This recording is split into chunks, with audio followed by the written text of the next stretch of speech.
day, students and visitors walk in and out of the doors of Millet and Zeringue Hall. Although their pictures are posted in the lobby area of their respective buildings, no one seems to give them a thought. With smiles so bright, they make you want to get to know the people behind the names. Behind me is an empty field of green grass, where just 6 decades ago, 2 prominent residential halls stood. The buildings were built in a style similar to Babington's North and South Formation. Now, while the story behind the buildings is interesting, the story behind the 2 men they honor is covered in sadness. The construction of these 2 halls began in 1963 under President Charles C. Elkins. The naming of the buildings was authorized in 1964 at the request of President Vernon F. Galliano.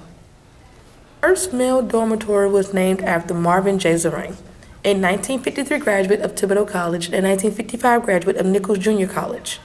The next edition, added a year later, was named after Richard J. Millet, a 1957 Nichols Junior College graduate. Both Millet and Zeringue were married with families and were called to serve their country on October 1, 1961. Both men were a part of the Atlantic Fleet Air Anti-Submarine Squadron 821 during the Cuban Missile Crisis.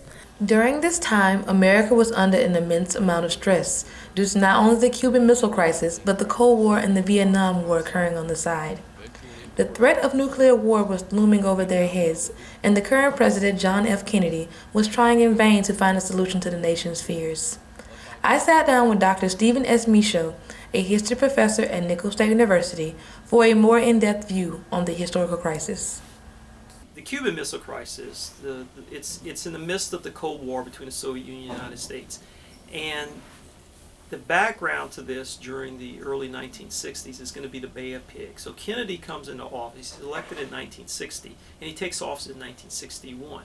And so the background to this was there was a planned operation to have Cuban refugees in the United States, in Miami, take back Cuba from Communist Castro Cuba with U.S. support, U.S. air support.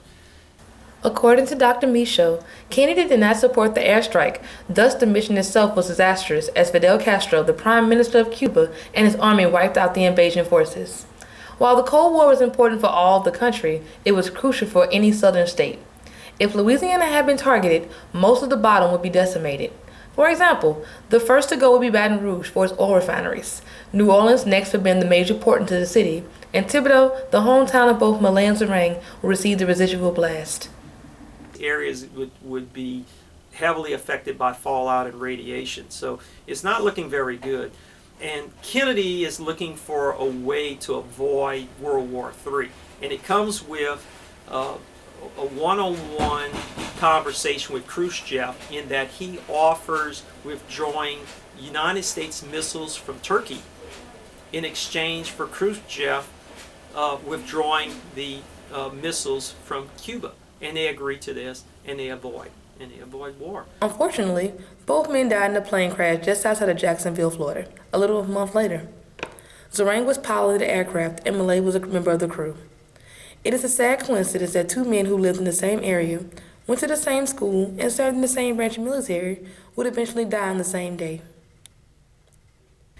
Today, Millet and Zeringue Halls have a new location on Nichols campus after the old buildings were torn down. The new buildings opened their doors in fall 2009, with Zeringue Hall near Bowie Road and Millet Hall beside the tennis courts. So next time you pass the ever-smiling paintings of these 2 brave men or any of the other portraits on campus, take a few minutes out of your time to read their engraved bios. You never know what you might learn.